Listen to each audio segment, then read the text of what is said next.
Atos dos Apóstolos, no seu capítulo de número 12.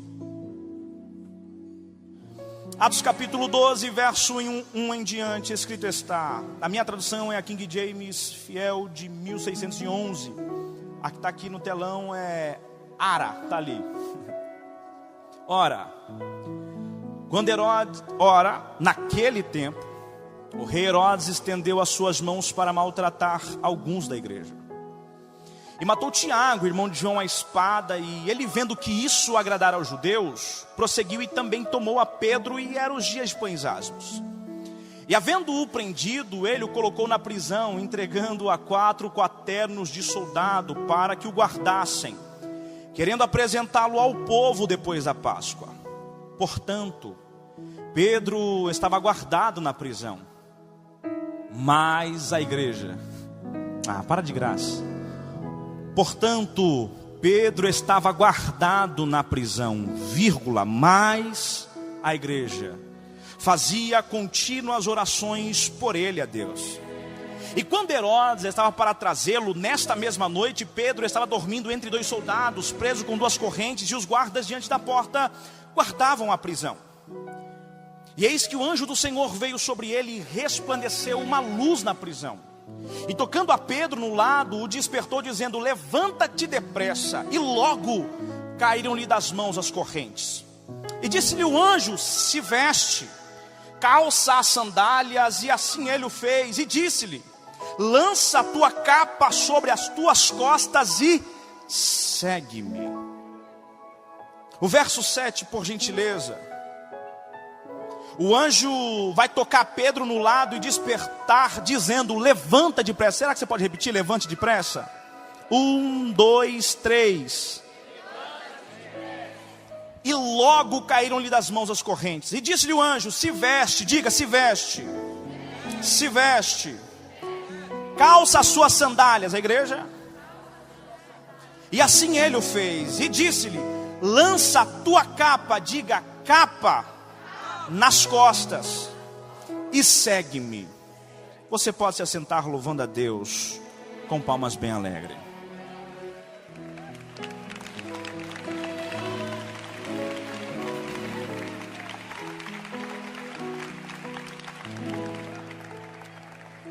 Queridos, eu sei a responsabilidade que está sobre os meus ombros, tanto no servir a igreja, quanto também a servir homens que têm intimidade com o Senhor Deus. Por isso eu peço só alguns instantes da sua atenção, para que juntos possamos construir um pensamento em cima desse texto, para sairmos daqui edificados com o que o Senhor tem ao nosso coração. A minha vontade é ser útil para a sua vida. A minha vontade é que a minha oportunidade de alguma forma possa ter utilidade na sua vida. Por isso eu peço alguns instantes da sua atenção. Tenho certeza que no final você vai sair daqui com um sorriso de orelha a orelha. Você crê? Queridos, o livro do Atos que nós acabamos de fazer menção, ele é o único livro histórico do Novo Testamento, escrito por Lucas, citado por Paulo em Colossenses 4,14 como o médico amado, sendo também um dos seus cooperadores. Lucas, ele escreve tanto o livro biográfico que leva ao seu nome, como também o livro dos Atos dos Apóstolos, ou os Atos do Espírito Santo na vida dos apóstolos. A intenção dele é diferente. Lucas, quando ele relata o livro biográfico, ou conhecido por nós como Evangelhos, quando ele relata o Evangelho, ele sendo curioso, pesquisador, ele foi atrás, ele relata para que o povo viesse conhecer esse Jesus, ou Teófilo viesse conhecer esse Jesus que estava famoso demais. Lucas, do capítulo 1, dos versos 1 ao 4, ele vai dizer: olha, tendo pois muitos empreendido, por em ordem a narração dos fatos que entre nós se cumpriram, segundo nos transmitiram os mesmos que os presenciaram e foram ministros da palavra, pareceu-me a mim também conveniente descrevê-los a ti, ó excelente Teófilo, tendo-me já minuciosamente pesquisado tudo desde o princípio, para que tenhas a certeza das coisas que já estás informado. Ou seja, ele está dizendo: Teófilo, eu nunca acompanhei Jesus, você sabe que eu nunca vi Jesus. Só que Teófilo, a história dele não é história inventada não, esse homem é real. Eu conversei com um camarada que era paralítico. Eu disse: era, Teófilo, até se encontrar com Jesus, porque Jesus disse: levanta e anda. Ele levantou e andou. E pasme, não foi passe de mágica. Ele caminha até hoje porque ele me contou. Eu conheci um homem que era cego. Eu disse: era, até se encontrar com Jesus, porque quando se encontrou com Jesus, o que era cego tornou a ter vista. E o livro do Atos é a continuação daquilo que Jesus fez, mas agora está sendo assunto ao céu. Por isso, Leon Tucker vai sugerir 3 palavras-chave para o livro do Atos. Capítulo 1 e o 2, do 2 em diante. Capítulo 1, a ascensão de Cristo. Capítulo 2, a descida do Espírito Santo e a expansão do Evangelho de Cristo. Então, o que resume o livro de Atos, nós podemos dizer como descida, ascensão, descida e expansão do Evangelho que chegou até nós. Para não tomar o tempo, Atos, no capítulo 12, ele vai começar dizendo: ora, naquele tempo, o rei Herodes, e esse Herodes aqui é Herodes Agripa, neto de Herodes o Grande. Ele está dizendo: naquele tempo, esse Herodes começou a perseguir alguns. E ele coloca como um coletivo alguns. Jogou um grupo, o grupo dos cristãos. Eles perseguiam os cristãos. Se nós formos fazer uma lida rápida dos capítulo 1 até o capítulo 12, nós vamos ver que por crescer a igreja, cresce também os seus perseguidores. E quando eu digo crescer a igreja, estou dizendo em agregar números. Quanto mais a igreja agrega números de congregados, mais a perseguição aumenta. E o que não bate é isso. Porque se o número dos inimigos estão diminuindo, já que a igreja está crescendo, a perseguição deveria diminuir. Mas não é isso que você vê, porque diferente da igreja, quando a igreja cresce, ela acaba se acomodando. Satanás não, irmão. Satanás não cruza os braços. E você vê a igreja sendo perseguida, ele começa a maltratar alguns da igreja. Quando nós olhamos em Atos capítulo 7, verso 58, nós vamos ver que levam Estevão para fora da cidade, apedrejam e pega a capa daquele menino, daquele jovem e entrega aos pés de Saulo. Atos capítulo 8, verso 1 vai dizer que naquele dia houve grande perseguição contra a igreja. Verso 3, e Saulo devastava a igreja. Capítulo 9, Saulo pediu carta para ir até Damasco para perseguir alguns da igreja. Você percebe que o levante contra a igreja aumenta. Você percebe que a perseguição aumenta. Só que entenda uma coisa, me corrija se eu estiver errado, nunca houve tanta efetividade na igreja, desde quando ela foi perseguida. Em que sentido? Vamos lá. Parece que o que faz a igreja crescer é perseguição. Conheço alguns Nutelas que têm medo de ser perseguido, por isso não revelam a sua fé em alguns lugares.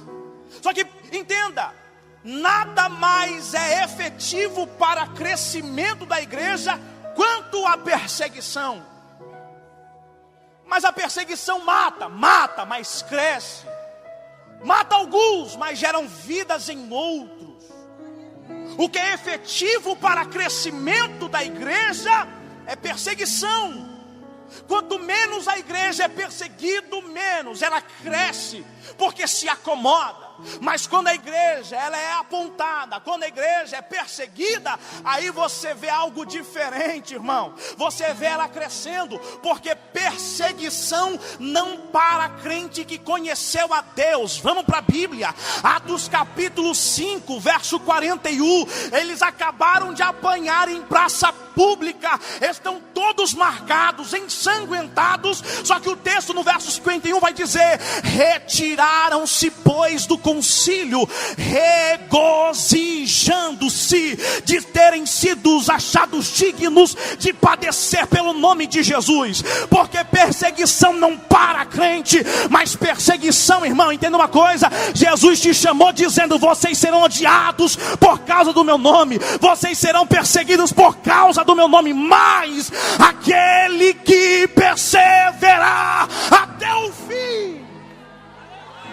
Perseguição não para. Eles acabaram de apanhar em praça pública, estão voltando para casa ensanguentados, mas estão um se apoiando no outro com um sorriso de orelha a orelha. Alguém pode estar olhando quando eles chegam na casa dizendo: oxe, como é que vocês conseguem sorrir todo marcado, todo ensanguentado? Aí nós falamos como Paulo falou em Gálatas capítulo 6 verso 17: porque eu trago no meu corpo as marcas de Cristo. O que nos marca é perseguição.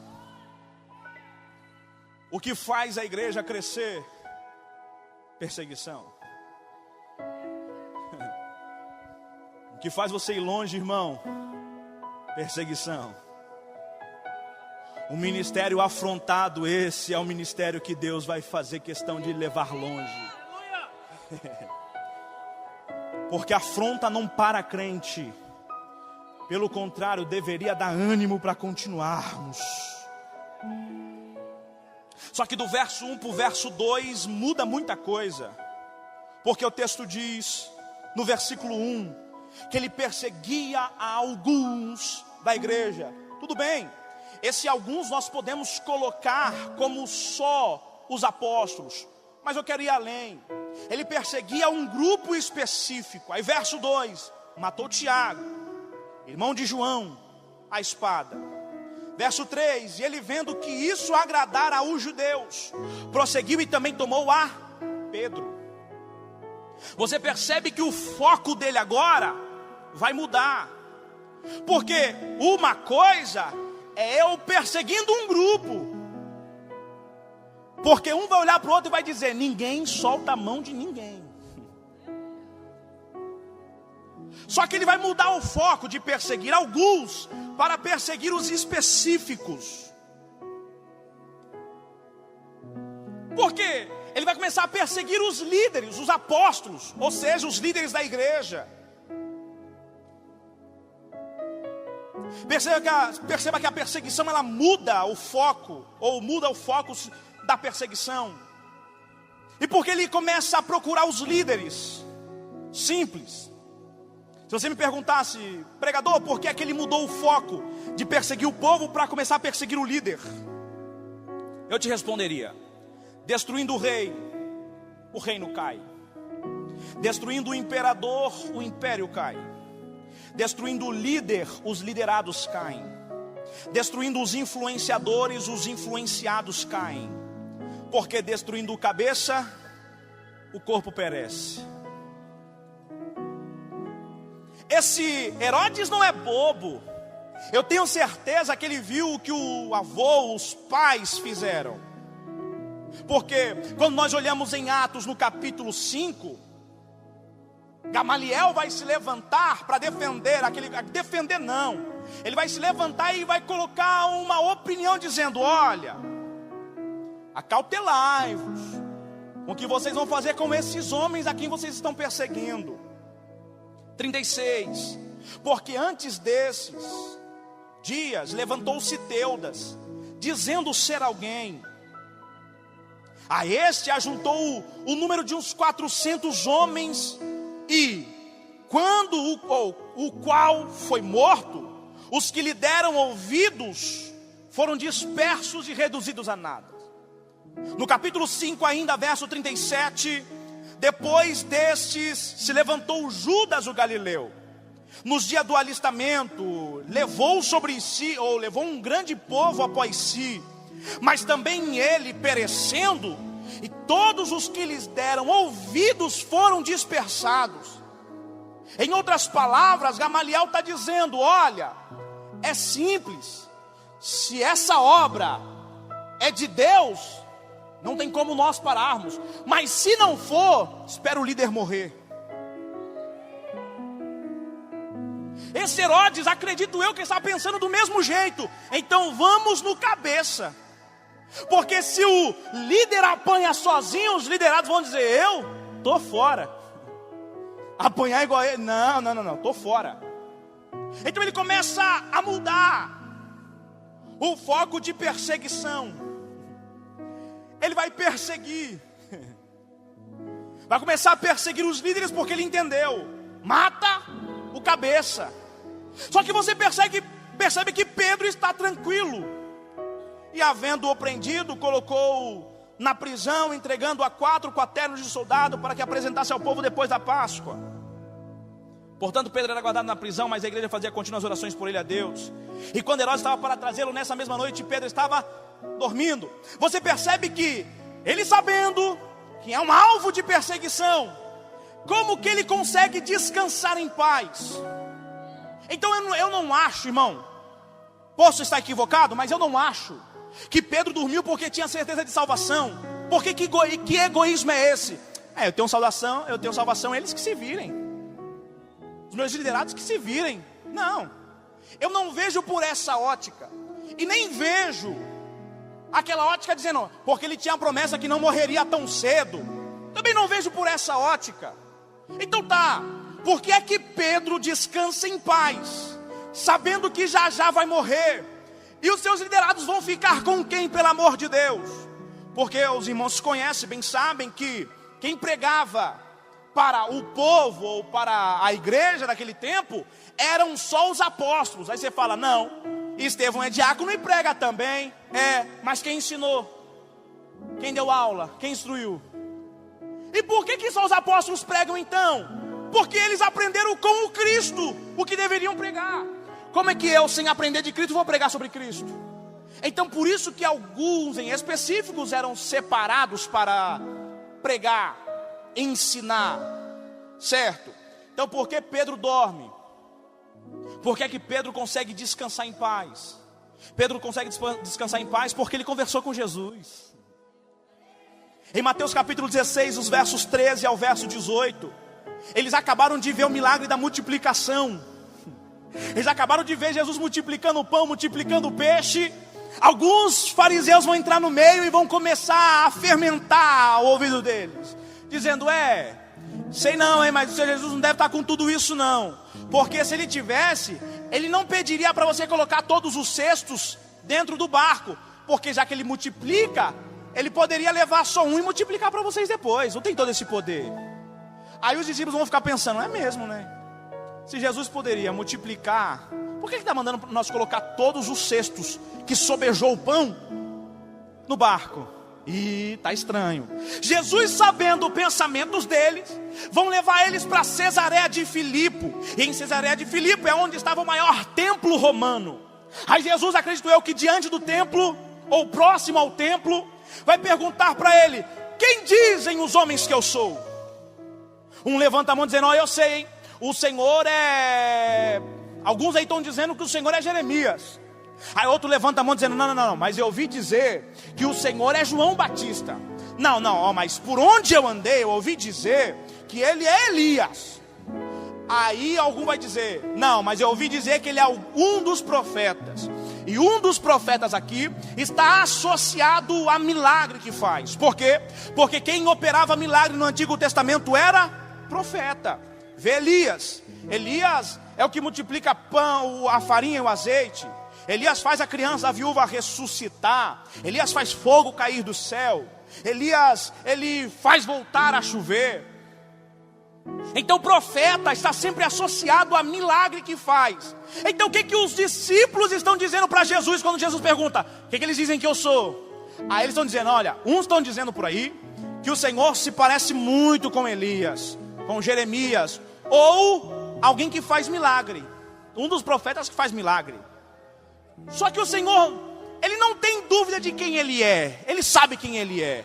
Ele só faz a primeira pergunta para entrar na segunda, mas e vós? Que dizeis que eu sou? Porque, irmão, uma coisa é aqueles que não conhecem a Deus descrever Ele, outra coisa somos nós. Porque se nós descrevermos a Deus do mesmo jeito que aqueles que estão lá fora, alguém está errado. Porque, vamos lá, Salmos de número 102, verso 7. Fez conhecidos os seus caminhos a Moisés e os seus feitos aos filhos de Israel. Os filhos de Israel conheciam os feitos, Moisés, o caminho. Para de graça. Os filhos de Israel viam água sair da rocha. Moisés sabia quem é que fazia isso e como fazia isso. Os filhos de Israel viam maná pela manhã. Moisés sabia quem é que mandava e sabia como fazer para mandar.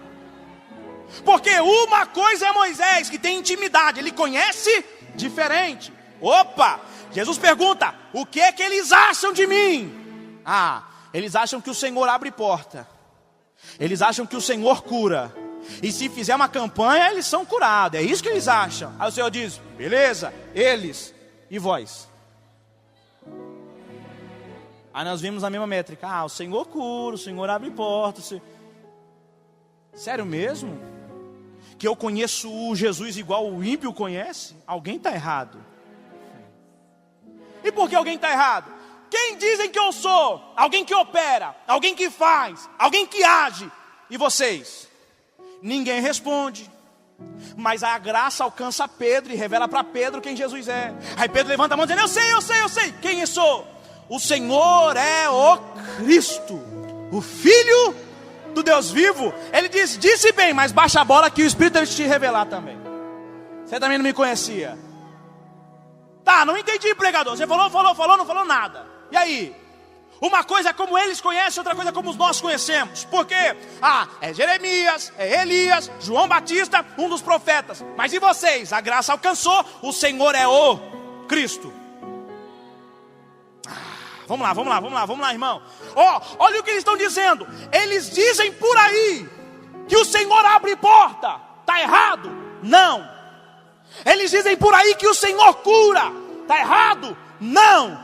Mas aí um crente diz, mas o Senhor é maior do que a cura que opera. O Senhor é maior do que a porta que abre. O Senhor não faz para ser, o Senhor é e por isso faz. É Ele dizendo, eles conhecem o que o Senhor faz. E vocês? Nós não precisamos que o Senhor faça. Por quê? Porque o maior o Senhor já fez. Me tirou do molduro, do necessitado e me chamou de filho.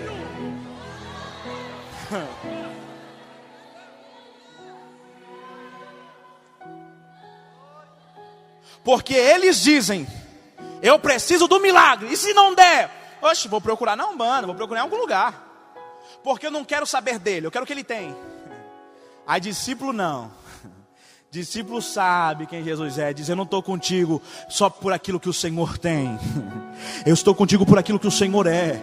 Então o Senhor não precisa abrir porta para eu saber quem o Senhor é. O Senhor não precisa curar para eu admitir que o Senhor é. O Senhor é. E querendo ou não, sendo curado aqui ou não, tendo vida aqui ou não, eu sei que no abrir e fechar de olhos seremos transformados. E nós veremos como Ele é e seremos como Ele é. A pergunta inicial era o quê? Por que é que Pedro dorme? Porque ele conversou com Jesus. O que ele conversou? O Senhor é o Cristo, o Filho do Deus vivo. Ele disse bem, porque quem te revelou foi o Pai. Mas beleza, eu sei que você é também. Você é Pedro, Jonas. Mas sobre esta pedra. Por que é que Pedro descansa? Porque Pedro conversou com Jesus. Conversou o quê? O Espírito te revelou quem eu sou, mas eu também sei quem você é. Você é Pedro, filho de Jonas. Pedro, pedra. Petros do grego. Pedro, Petrus, fragmento de rocha. Ou seja, Pedro, eu sei quem você é também.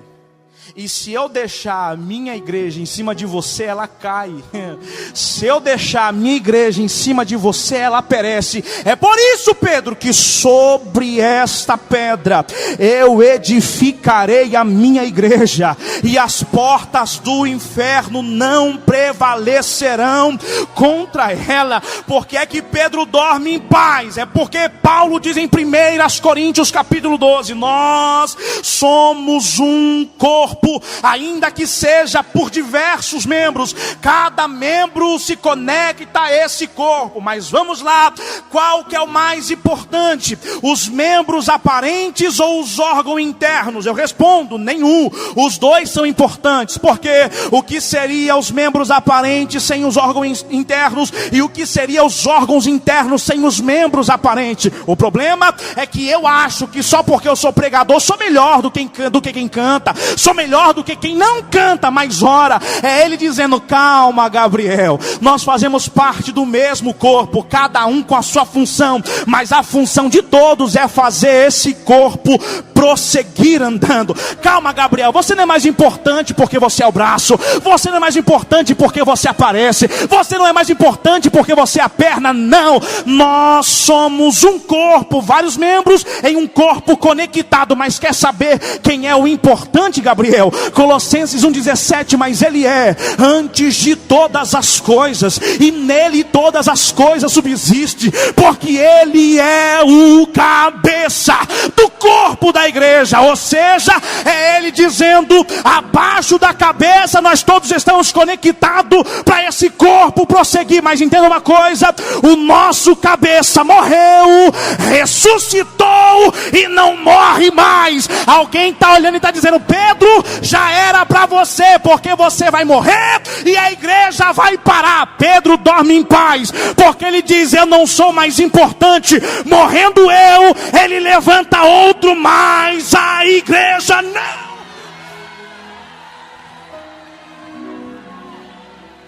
não para. Alguém acha que é o bonitão? Não, eu prego e quando eu pego a casa vira, bonito, legal. Só que entenda uma coisa, se não fosse órgãos internos orando por você, o que seria você? Não estou entendendo, Gabriel. Eu posso achar que eu sou bonitão, prego muito, sou o cara, mas eu não posso esquecer que na Zona Sul, no Jardim Ângela, tem uma senhora chamada Dona Josefa e um senhor chamado Seu Evanildo, que eles, antes de eu sair de casa, eles sempre olha e diz, meu neto, pode ir em paz, estaremos orando por você. Ou seja, nem quem prega, nem quem canta é digno de algo, senão Deus quer glorificar.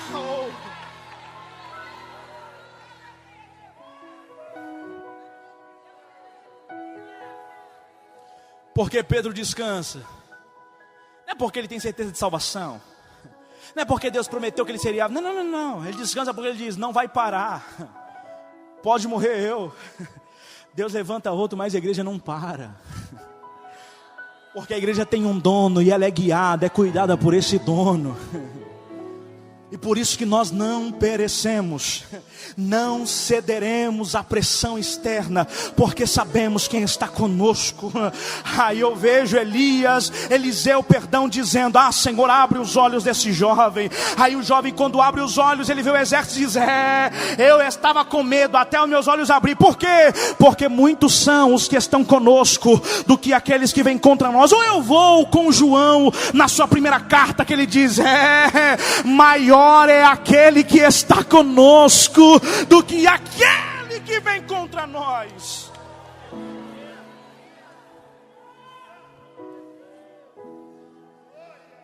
Pedro descansa.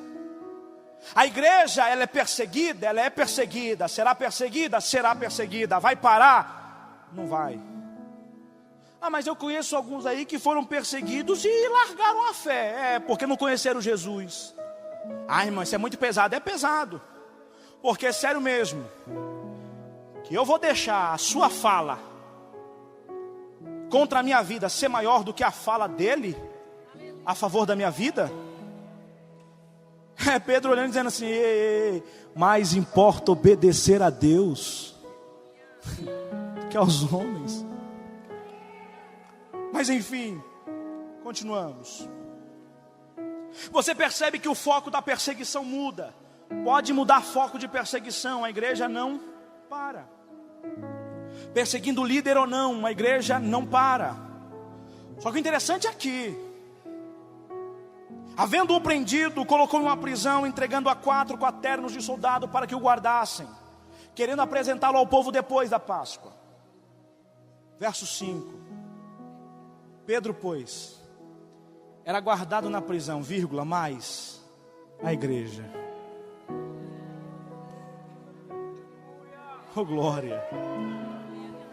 Vamos lá, vai aquecendo aí. Pedro estava aonde foi colocado. Sabe qual foi o erro de Herodes? Prender Pedro.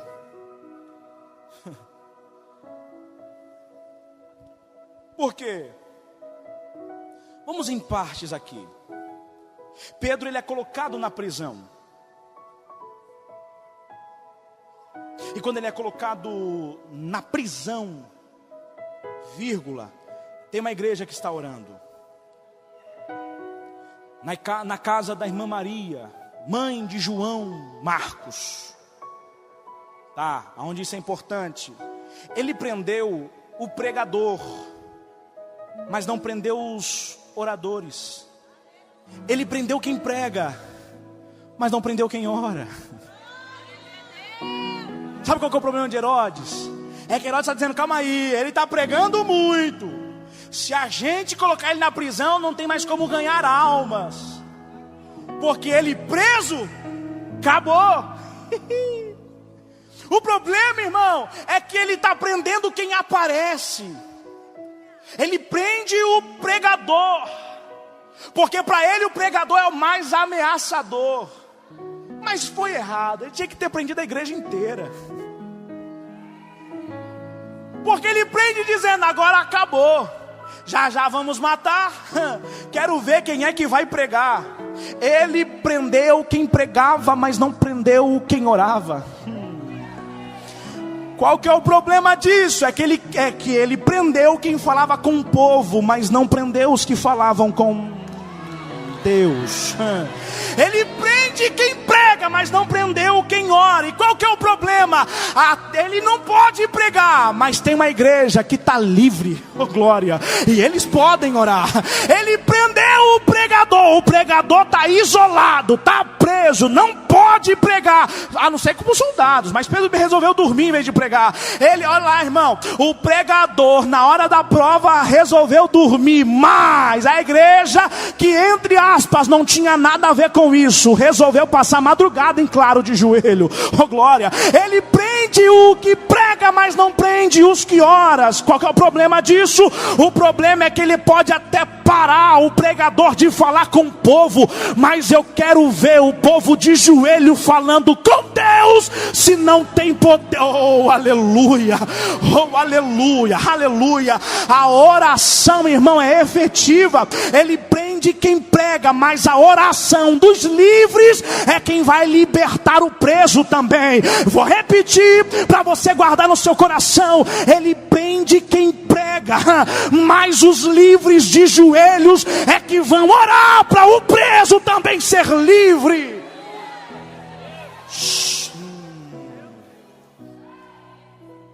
Agora vai doer. Por quê? Porque a minha geração, entenda isso, encontrou um degrau de subida na queda de alguém. Foi o pregador que caiu, tem espaço para pregar agora.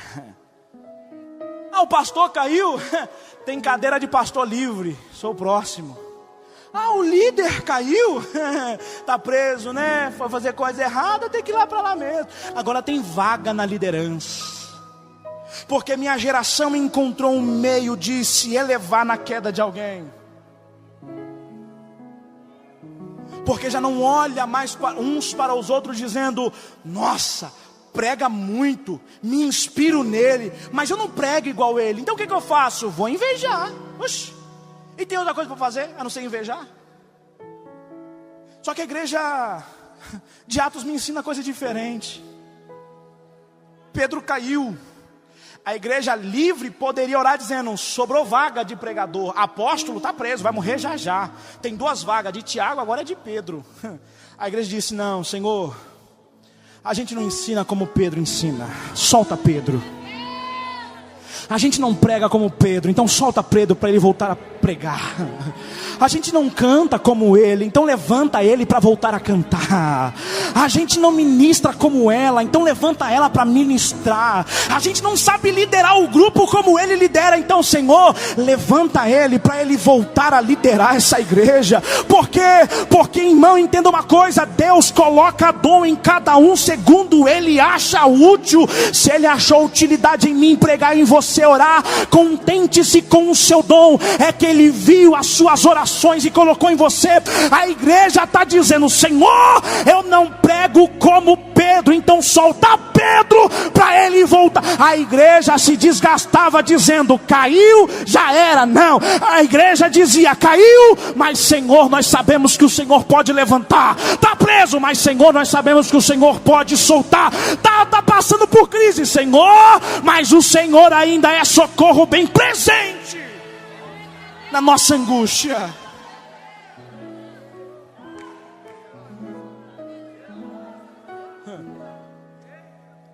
Pastor Eliseu Rodrigues vai dizer uma frase muito linda: qual? Se a igreja orasse mais para que Deus levantasse pessoas, falaria menos de quem caiu. Você percebeu que na nossa boca tem muito ri, fulano caiu, viu? Não era aquele lá o que pregava, caiu, tá vendo? Não aguentou segurar a pressão. É assim mesmo. Como assim? Então quer dizer que quando alguém cai é bom para mim? Não, quem perde é a igreja, quem perde é o corpo. É por isso que o corpo, ao sentir falta de membro, vai dizer: Senhor, traz o membro de volta. Mas nós não podemos ficar sem essa parte. Oh glória, oh glória. Vamos lá. Provérbios 15:8, o sacrifício dos ímpios é abominável ao Senhor, ou seja, o culto do ímpio é abominável ao Senhor, mas a oração dos retos é o seu contentamento. Verso 29, o Senhor está longe dos ímpios. Lembra do fulano que caiu? Então já era, perdão, não. O Senhor está longe dos ímpios, mas a oração dos justos Ele escutará. É por isso que quando Pedro está preso, o que faz a mão do Senhor mover não é o que o Pedro, o pregadorzão, está preso, mas é porque uma igreja resolveu dobrar os joelhos para dizer: Senhor, solta Pedro, Senhor, liberta Pedro, Senhor, traz Pedro de volta. Ai, a oração que nós deveríamos fazer é a oração de: Senhor, levanta de novo, Senhor, resgata de novo, Senhor, age de novo. Saiu, eu sei, cabeção, falhou, mas Senhor, levanta ele de novo, usa com poder e autoridade. Por quê? Porque a oração do justo ainda é contentamento para Deus. A oração do seu povo ainda é que faz o Senhor se levantar. A oração é que faz Deus ficar de pé. John Knox, ele é um homem conhecido pelas suas muitas orações. Algumas frases dele é muito conhecida. Uma delas é quando a esposa dele vai abrir a porta do quarto dizendo: amor, olha, o jantar, o almoço está pronto, vem comer. Ele levanta com os olhos cheios de lágrimas e diz: como posso eu me alimentar se tem muitas almas perdidas? John Knox é aquele que diz a famosa frase: Senhor, dai-me a Escócia, senão eu morro. Esse John Knox, ele era conhecido pelas suas muitas horas de oração. O interessante é que em 1559 a Escócia e a Inglaterra estavam em guerra. A rainha vai olhar e vai dizer: eu não tenho medo dos canhões apontados para nós, e nem dos inúmeros exércitos que aponta para avançar sobre nós. O meu medo é se John Knox resolver dobrar os joelhos, porque eu sei que Deus se levantará ao seu favor. Ou seja, o inferno ainda teme o teu joelho, o inimigo ainda teme o teu joelho. Se você gastasse menos a língua para fofocar e gastasse mais o joelho em orar, Deus estaria levantando uma grande massa. Mas eu quero glorificar a Deus, que Deus te trouxe para dizer: chega de gastar desgastar a língua para falar do outro, entra no teu quarto, fecha a porta atrás de ti, e Deus que te vê em secreto, Ele te recompensa. Deus está lembrando alguém aqui da oração. Está na hora de voltar. Meu amigo, está na hora de voltar a orar, porque a oração ainda abala as estruturas do inferno. A oração ainda traz milagre. A oração ainda abre porta. A oração ainda cura cancerígeno. A oração ainda tem poder para fazer. Você crê nisso? É para onde Deus quer te trazer. Para um momento de oração. Está na hora de se desgastar para Ele em oração. Vamos lá. Disse Morgan, sobre esse texto vai dizer: suas orações imperfeitas, porém fervorosas, foram mais poderosas que Herodes e o inferno. Não sei orar, mas a oração ainda é mais poderosa do que qualquer exército que se levanta contra nós. Não consigo orar, mas Deus está te trazendo hoje, te reanimando a voltar para o período de oração. Enfim, seguimos. A igreja ora sem cessar por ele a Deus. Verso 6, e quando Herodes estava para trazê-lo, nesta mesma noite Pedro estava dormindo entre dois soldados, presos com duas correntes, e os guardas diante da porta guardavam a prisão. Eis que o anjo do Senhor veio sobre ele, e resplandeceu uma luz na prisão, e tocando a Pedro no lado, o despertou, dizendo: levanta depressa. O termo que ele usa é: levanta-te depressa. Ou seja, está dormindo por quê? Já era para estar de pé. Ué, Pedro, eu desci aqui porque tem uma igreja orando, eu pensei que iria te encontrar orando também.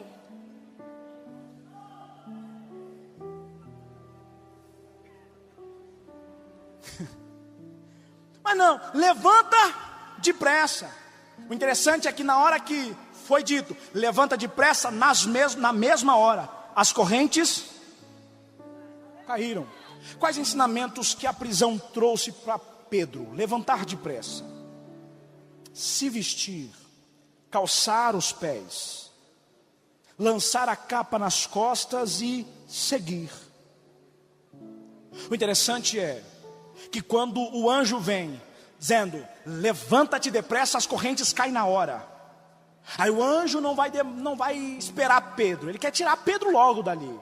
Ele diz: se veste, calça sandálias, joga a capa nas costas, me segue.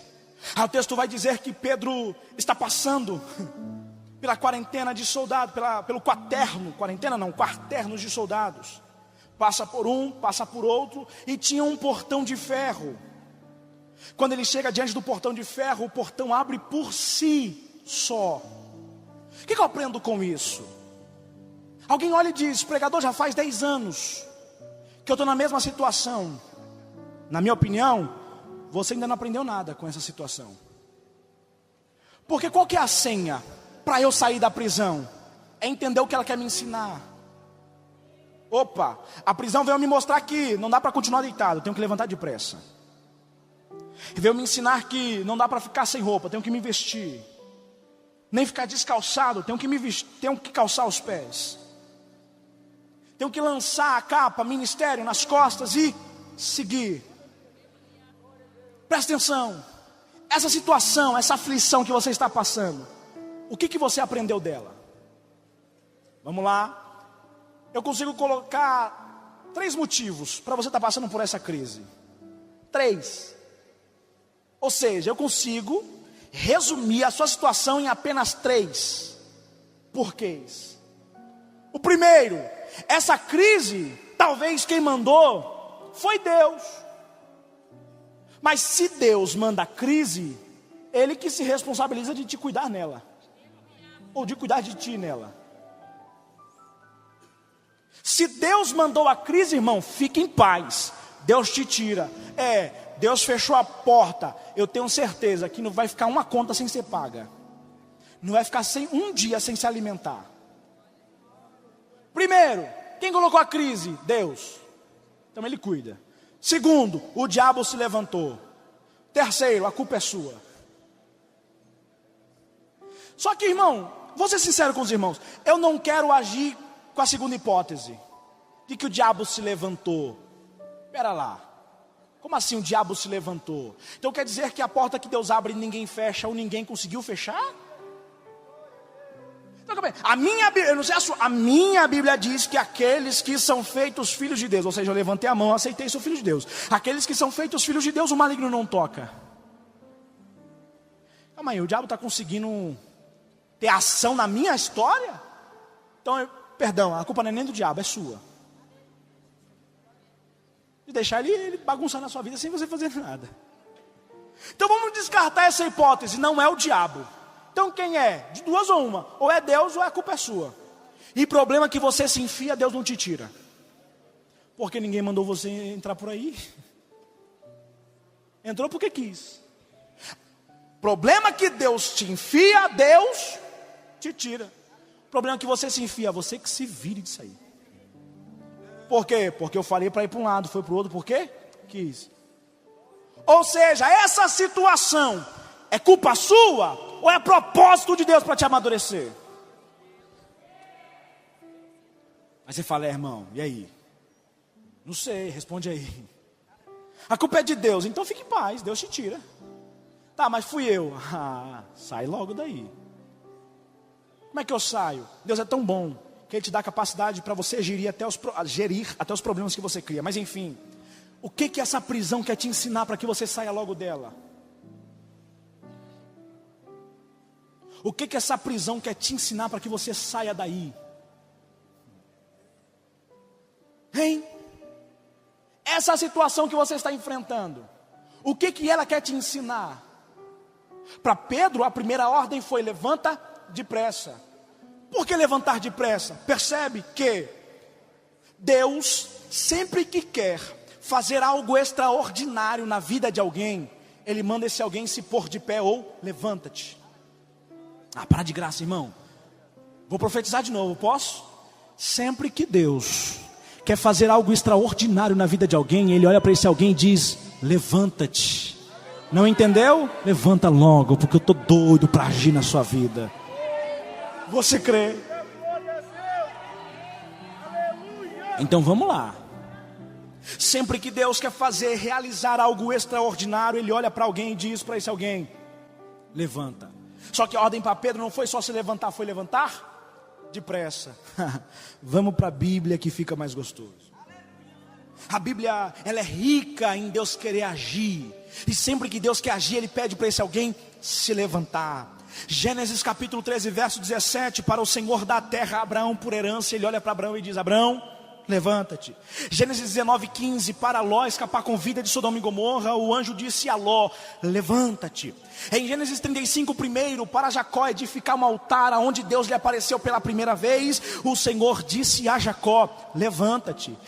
Em Êxodo capítulo 8, verso 20, para o povo de Israel sair do Egito, o Senhor disse a Moisés: levanta-te. Em Josué capítulo 1, verso 2, para Josué liderar o povo após a morte de Moisés, o Senhor disse a Josué: levanta-te. Em Josué capítulo 8, verso 1, para Josué guerrear contra o povo de Ai que se levantava contra eles, o Senhor disse a Josué: levanta-te. Em Juízes 7, 9, para os 300 vencerem a guerra, o Senhor disse a Gideão: levanta-te. Em 1 Samuel 16, 12, para Davi ser ungido a rei, o Senhor disse a Samuel: levanta-te. Em 1 Samuel 23, 4, para Davi ir para a guerra, ele foi consultar a Deus, e Deus disse a Davi: levanta-te. 1 Reis 19, 7, para Elias não parar no meio do caminho, um anjo despertou dizendo: levanta, come e bebe. Cantares 2:10, o noivo apaixonado olha para a noiva e diz: levanta-te, ó amada minha, e vem. Isaías 52:2, uma profecia de restauração. O Senhor diz: sacode de ti o pó e levanta-te. Isaías 60:1, uma profecia de alegria para que Sião viesse voltar a se alegrar na salvação. O Senhor diz: levanta-te, resplandece, porque já vem a tua luz e a glória do Senhor. Eu não vou parar até você entender. Jeremias 18:2, para Jeremias descer a casa do oleiro, o Senhor disse a Jeremias: levanta-te. Ezequiel 3:22, para Ezequiel começar a exercer o seu ministério profético, o Senhor disse a Ezequiel: levanta-te. Daniel 10:11, depois de 21 dias de oração em jejum, para Daniel entender, receber a mensagem, o anjo disse a Daniel: levanta-te. Em Jonas capítulo 1:2, para Jonas ir profetizar da parte de Deus, o Senhor disse a Jonas: levanta-te. Em Mateus 2:13, para José dar livramento para Jesus, porque Herodes queria matar, o anjo disse a José: levanta-te. Atos capítulo 8:26, para o eunuco entender e compreender o mistério da salvação, o Senhor disse a Filipe: levanta-te. Mas essa é uma profecia para a igreja. Efésios 5:14, desperta tu que dormes, levanta-te dentre os mortos e Cristo oh, glória. O grande interesse de Deus é que você já tivesse de pé. Por quê? Porque só quem está de pé está disposto a caminhar, está disposto a avançar. Deus, antes de realizar, Ele pede para você se levantar, porque não dá para Ele fazer o que tem para fazer na sua vida, você ainda deitado. Qual que é a ordem dele? Levanta depressa. Está na hora de levantar. Por quê? O que é levantar? Lucas 15:18, o filho disse: levantar-me, irei ter com meu pai e dir-lhe-ei: pai, pequei. Primeiro ele levanta. Levantar é ato de atitude, sair da posição que estava. Porém, levantar não muda a vida de ninguém. É por isso que ele usa o segundo tópico: irei agir. Agir no nosso dicionário é provocar uma reação, causar um efeito, ou seja, tomarei atitude e vou provocar uma reação. Levanta a mão por gentileza. Levanta a mão por gentileza. Hoje o interesse de Deus é te colocar de pé, para que você tome uma atitude de mudança de vida. Saia dessa sem vergonhice, abandone essa safadeza, porque Deus quer te trazer para perto, para você viver o sobrenatural da parte de... Mas pregador, eu não consigo, não dá, para mim não dá. Não dava, porque Ele te trouxe aqui para te dizer: eis que eu te tomo pela tua mão direita, não temas, eu te ajudo. Se põe de pé por gentileza.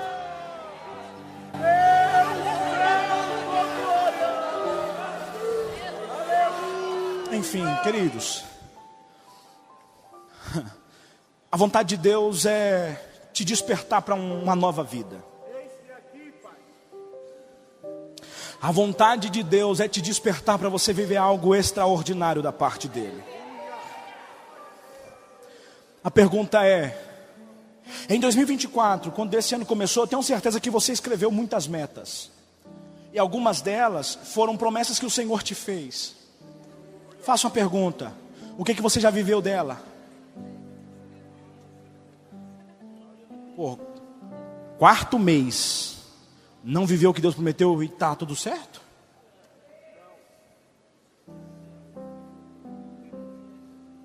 Porque entenda uma coisa: Deus lança a palavra, mas para se cumprir precisa da tua atitude. Porque Deus não vai cumprir a promessa dele em quem cruza os braços e diz: Ele prometeu, Ele que cumpre. Não. Porque Ele te promete para que você tome a atitude para causar uma reação favorável à palavra dele. A vontade dele é que você viva o extraordinário. A pergunta é: o que você tem feito para viver? O que você tem feito para atingir tudo isso? Porque as portas, percebe, não foi Pedro que levantou. Quando ele chegou diante da porta, a porta abriu sozinha. É Deus dizendo: se você aprendeu o que eu quero te ensinar nessa situação, não vai precisar falar, sai em nome de Jesus. Não, só porque você aprendeu, a situação vai ter que mudar por si. O que falta para você conquistar? Porque o mais difícil Ele fez, liberou a palavra sobre você. Irmão, a palavra de Deus, eu acho que você entende.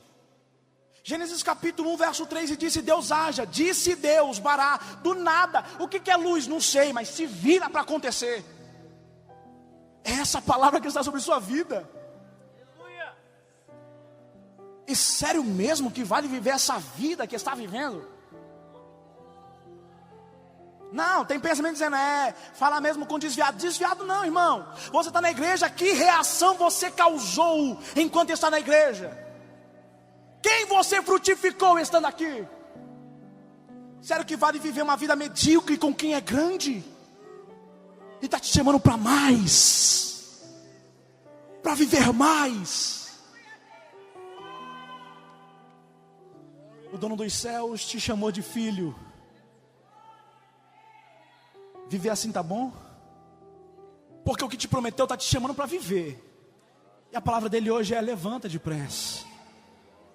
Porque eu estou disposto a cumprir o que eu prometi. E você está disposto a viver o que eu prometi? Eu quero orar pela sua vida. Senhor Deus e Pai, gera em cada conformação agora a inconformidade com a situação. Porque só dá para eu querer mais se eu entender que a situação que eu tenho é pouca. Só dá para eu querer buscar mais se eu entender que aquilo que eu estou é pouco diante do que Ele prometeu. Ah, Senhor, gera uma raiz, coloca uma raiz de inconformidade em cada coração agora, para que eles vivam aquilo que o Senhor prometeu. Senhor, Ele está enojado de conversar contigo pelo pecado que cometeu. Ela está enojada de conversar contigo pelo pecado que cometeu. Mas o Senhor está chamando de volta, porque o Senhor é Pai. Pode se assentar.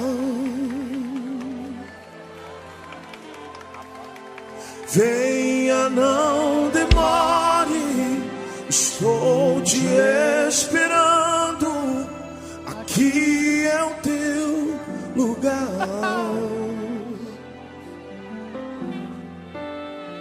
Tem lugar na mesa. A chance é essa, quer?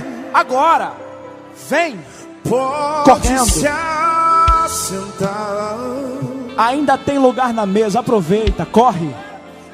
Venha, não demore, estou te esperando. Aqui é o teu